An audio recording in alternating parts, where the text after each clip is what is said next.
Now that we've talked about how we collect data, we're going to move on to how we can communicate data. So today we're going to talk about a couple different things. We're going to start by talking about data tables and how to make an organized data table after we've taken our raw data in lab. And then we're also going to talk about graphs and how we can take that data that we've collected and turn it into a visual representation. Then after that, we're going to learn what we can learn from our data by analyzing that graph and data table. So to start out, when you're in lab, you're collecting that raw data. Remember, that is data that you can visually see. It could be observations. It should never be math. So if you have to do a calculation, that should fall under this organized data table section and not on that raw data page. When we are taking that raw data and organizing it, it sometimes helps to make a organized data table to more clearly communicate that data. A quality data table has a title. The effect of independent variable on the dependent variable usually works as a good template for that title. The independent variable should be on the left of the data table, and the dependent variable should be on the right. Make sure you have headings that include the name of the variable and the unit that variable was measured in. So for example, if you're measuring mass, you would write mass and then grams would be the unit. So in your data table, you should make sure that you have those headings and those units so you can clearly communicate what data you actually took. Sometimes if we're doing multiple trials in a lab, we'll ask you to calculate the averages and then show that in your data table rather than all of the raw data that you took. Remember, to find an average, you need to add up all the data values for that set of trials and then divide by the number of data points. We're then going to round those averages to the same decimal place as the original data points, just to keep that accuracy consistent. Speaking of rounding, we have found that many students are really confident that they know how to round, but they actually aren't very good at it. So we're just going to take a quick segue and refresh your memory on how to round different numbers. So I found this cute little rhyme online: 5 or more, up the score; 4 or less, let it rest. So if the number after the place you're rounding to is a 5 or bigger, we're going to round up. If it's 4 or less, we're going to leave it alone and not round up. So the steps for doing this is we're going to underline the number of the place you are rounding to. Then we're going to look at the number to the right of the underlined number. If this number is 4 or less, we're going to leave the underlined number as is. If this number is more than 5 or 5 or more, increase the underlined number by 1. We're going to use zeros as placeholders if necessary. So let's try a couple. We'll do the first one together. I've got 10.6725. You'll notice that the 7 is underlined. That is the place I want to round to. So in order to figure out what I'm going to round, if I'm going to round up or let it rest, I'm going to look at the number after the 7. In this case, that number is a 2. Because 2 is 4 or less, we're going to let it rest. And I'm just going to leave that 7 as is and then cut off all the numbers to the right of it. So I get 10.67. Take a moment and try the next two.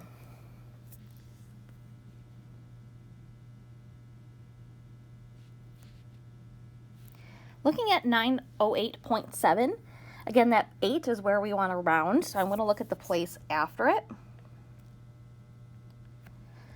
The number after that underlying number is a 7. Because 7 is 5 or more, I'm going to up the score, and I'm going to round that underlined number up by 1. So instead of an 8, it's going to be a 9, and then I'm just going to leave off the rest. So my answer would be 909. The next one, I had 1,240. I want to round to that 2 spot. Again, I'm going to look at the number after that. In this case, it's a 4. Since it is 4 or less, we're going to let it rest, and I'm going to leave that underlined number as is. Now, I can't just cut it off like the last ones I've done because 12 is nowhere near 1,240. So this is one of those places where we would add zeros as placeholders to fill that part. 1,200 is much closer to 1,240 than 12 is. Now that we've gotten that out of the way, we could move on to graphing. Graphs are just a visual way to show data.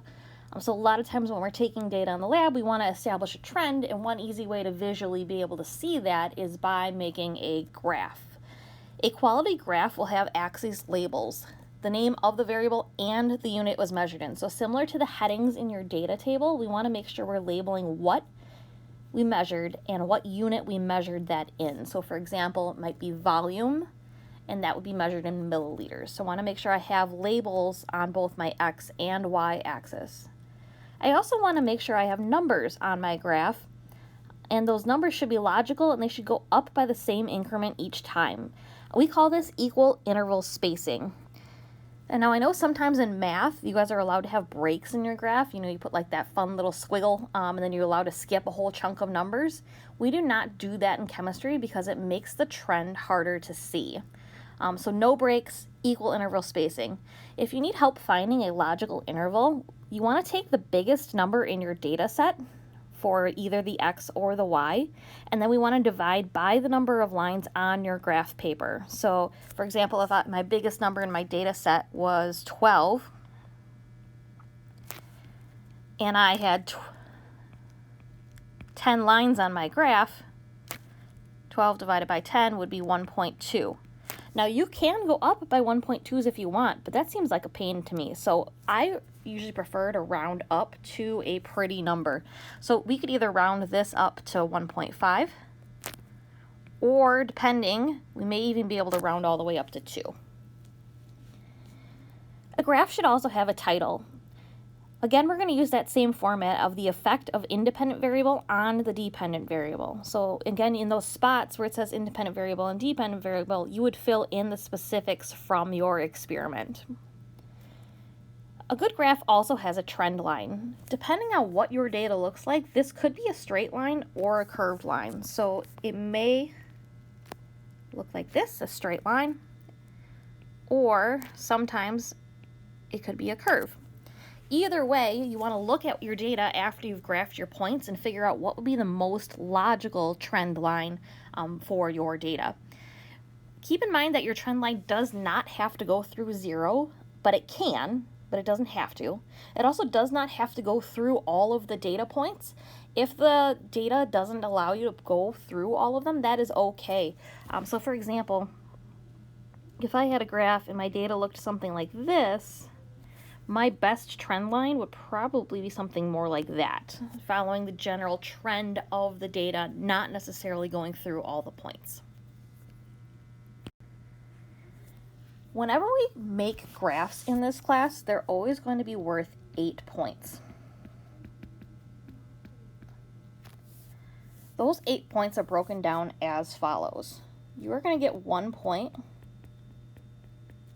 for putting the title on your graph. Again, remember that title should be in the format of the effect of the independent variable on the dependent variable. You'll get 1 point for correctly identifying and putting the independent variable on the x-axis and the dependent variable on the y-axis. Another point comes from looking at the x-axis and making sure that you have both the name of the variable you're measuring and the unit it was measured in. Similarly, we do the same thing with the y-axis. Again, we're looking for a name and a unit.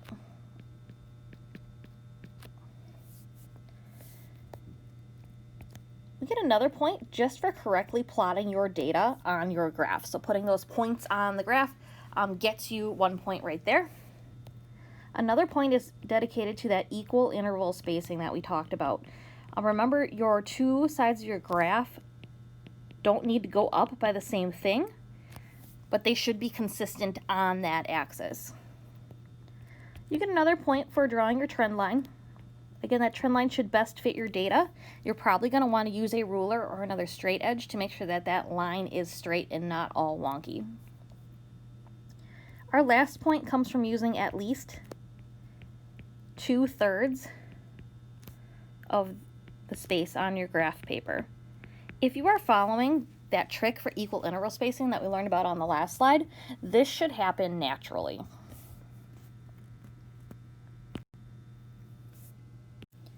So let's try an example. Let's come up with a fake experiment. Let's say that we were trying to figure out how much, if I add more water, would a plant grow more? So we're basically testing the effect of the amount of water on height. So I'm going to start by organizing some data that I took in my data table here on the left. Remember, a good data table should have a title, and we like to have that as the effect of the independent variable on the dependent variable. So remember, our independent variable in that case would be the amount of water. That is the one I am purposely changing. Our dependent variable in this case is going to be the height of the plant. That's the one we're measuring to see how it changed based on our independent variable. So for my title for my data table, it's going to be the effect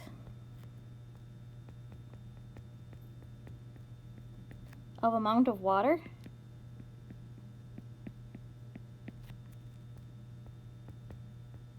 on the height of the plant.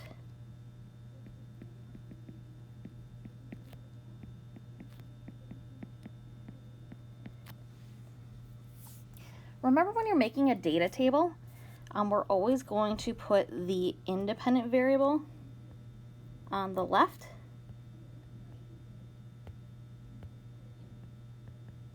and the dependent variable on the right. So my independent variable, again in this case, is that amount of water. Again, you want a heading and you want a unit. So amount of water, we're going to say that was measured in cups. On the dependent variable side, again, we want to repeat that. So it's going to be the height of the plant. And we're going to say we measured that in centimeters. So I'm going to put some data in here now. Let's say 1 cup of water made the plant grow 2 centimeters. 2 cups of water made it grow 4, 3, 6, and 4, 8. This is a pretty basic data set. The ones we are going to work with later are going to be more complex, but this is just to get us started. So now that I have my data table with a title, headings with units, and data in it, I can move over to my graph. So again, if we think back to those points, we know that a good graph has a title. So I can use the same title that I used on my data table, the effect of amount of water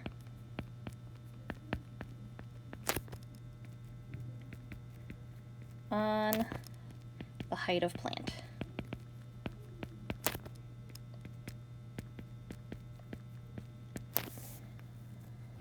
Now I need to put things on the correct axes. So remember, in our data table, you have the independent variable on the left and the dependent variable on the right. Hopefully you remember that on the x-axis, which is this one, the horizontal one, we always put the independent variable. The independent variable goes on the x-axis. The y is the one that's going up and down, and that is where we're going to put the dependent variable. So on the x-axis, that would be my amount of water. You'll notice how I'm leaving some space because I'm going to have to put numbers in there eventually. Again, we want the heading and then we want the unit. So amount of water, and then that's going to be in cups. I'm going to do the same thing on the y-axis. I'm going to put my dependent variable over there. So in this case, that would be the height of the plant.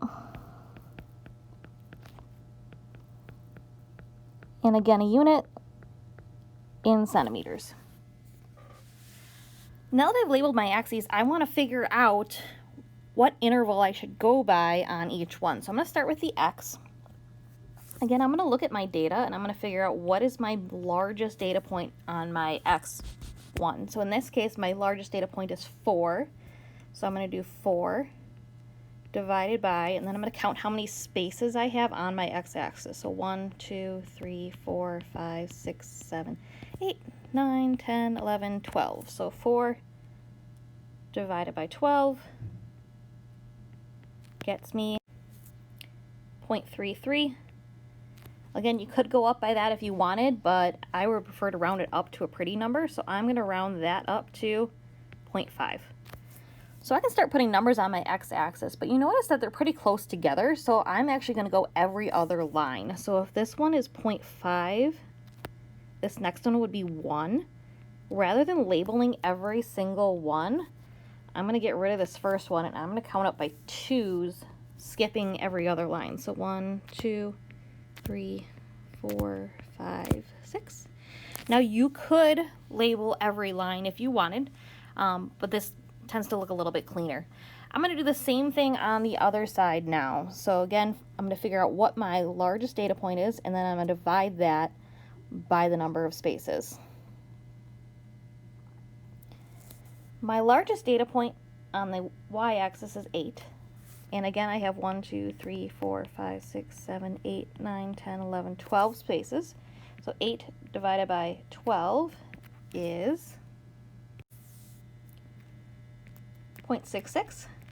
Again, I'm going to round that up to a pretty number. I'm going to round that up to 1. So I've got 1, 2, 3, 4, 5, 6, 7, 8, 9, 10, 11, and 12 at the top there. Now that I have my axes with numbers, I can actually start plotting my data. So my first data point is 1 cup of water and 2 centimeters. So I'm going to go over 1 and up 2. 2 to 4. 3 to 6. And 4 to 8. Looking at my data, now that I can make my trend line, this looks like a pretty straight line. So I'm just going to make a straight trend line. Again, you should use a ruler.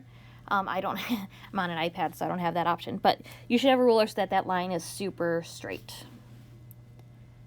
So I think we're good. This graph has a title. The axes are on the correct axis. I've labeled my axes with both names and units. I've graphed my data. I've drawn a trend line, and it takes up basically 2/3 of the graph or more. So now that we've learned how to make a graph in a data table, let's talk a little bit about what we can learn from that data. So from a data table or a graph, we can look at data points to establish a trend. So as one variable changes, does the other variable change in the same way or a different way? Is that change constant or inconsistent? From the graph, we can also do something called interpolation. That's where we're going to use our trend line that we drew to predict a new data point within the set of data that's already graphed, so within your graph. We can also do something called extrapolation, where we use an extended trend line to predict a new data point outside of the data already graphed. We can also calculate slope. So as a friendly reminder from your math class, slope is rise over run, or y2 minus y1 over x2 minus x1. So let's try it. Here we have a fake graph. It's the effect of time on position. So time is my independent variable. That's why it's on my x-axis, the horizontal one. Position is my dependent variable, which is why it's on the y-axis or the vertical one. So first question is asking, what is the trend and is it constant? So as I look, as time increases, so as my time goes up, as time increases, what does the position do? It looks like the position also increases.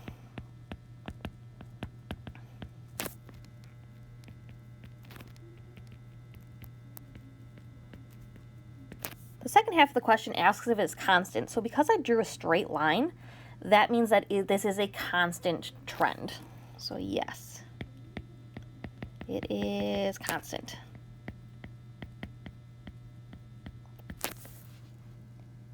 The next question says, what will the position be at 3.5 seconds? So that is within my data set already.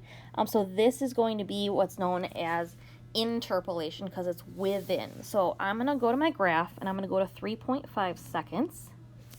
I'm going to follow that straight up until I hit my trend line. And then I'm going to follow that straight over to see where it crosses. To me, that looks to be about 35, and the unit is meters. This might be slightly different depending on how you drew your graph, and that's okay as long as it's logical according to your graph.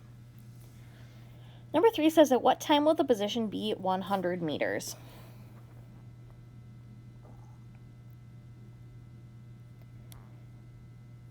If I go up to 100 meters on my graph and I follow that straight over, this is extrapolation because it's beyond my data set. So I'm going to use my extended trend line to figure that out.